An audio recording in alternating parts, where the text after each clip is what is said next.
Disclaimer, I will not be showing blood or the explosion itself, only the aftermath of the explosion, and I'll only be showing the blast until the very end of the video, but there will be a disclaimer before I actually show the explosion itself.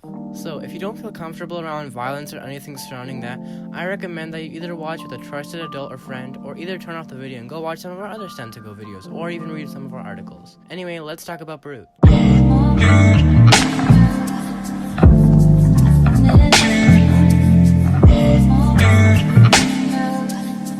In Lebanon, which is a country located in the Middle East, there was a fire in a port located in Lebanon's capital, Beirut.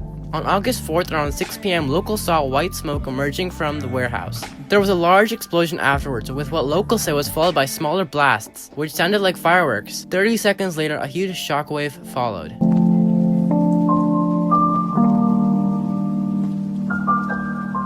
The crater the blast created was about 140 meters, or 460 feet wide, that was flooded with seawater. The blast destroyed airports and flipped ships over. The blast was heard all the way from Cyprus and felt like a 3.3 magnitude earthquake. If you don't know what the magnitude scale is, pause this video right now and look at this picture. The blast also made as many 300,000 people temporarily homeless, which is homelessness by personal circumstance. If you want to know more about homelessness, I highly recommend you check out last week's video, which covers on homelessness. It's called The Mystery About Homelessness. The University of Sheffield estimates the explosion to be like 1,000 to 1,500 tons of TNT. The collective losses are calculated to be between $10 billion and $15 billion.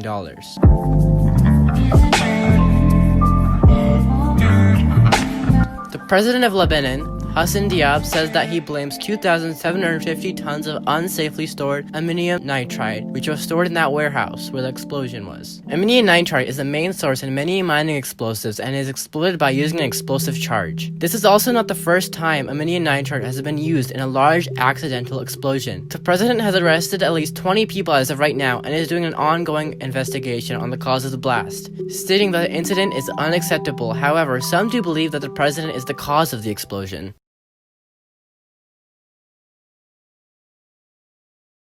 Unfortunately, many have passed due to the event of the explosion, and many people from Beirut have been saying the phrase, depending on where you were, it could have been life or death. 200 people are confirmed to be killed from the blast, as well as thousands to be injured. Now, I will be showing you the explosion itself, and disclaimer to anyone who might feel uncomfortable watching, there should be a timestamp on where you can skip the video right now to skip all the explosion stuff.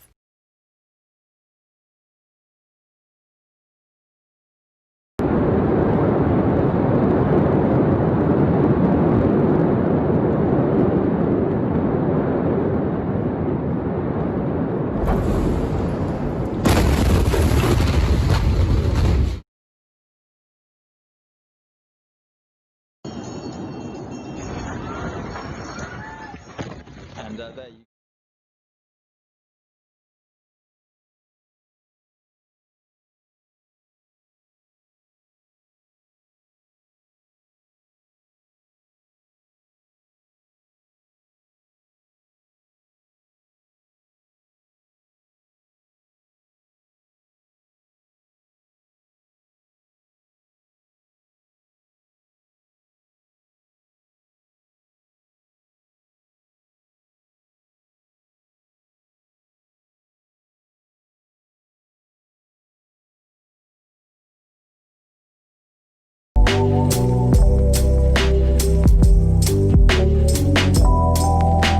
Alright guys, I just want to let you guys know that this series is not to make you feel guilty, but to educate you and inform you on what the most recent global crises are. Anyway, I just want to add a special section to the video to inform you on all the positive things that have happened this August. Alright, here are some screenshots from the good news.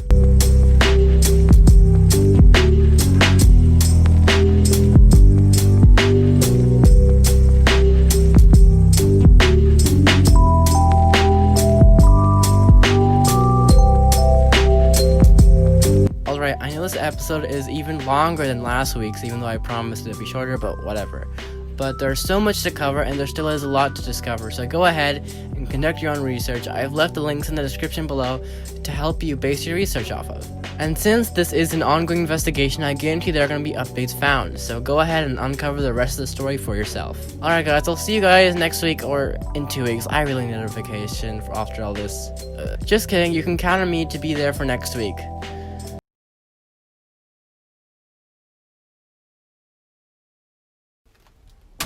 I would now like to dedicate a moment of silence to all the victims that lost their lives due to the explosion.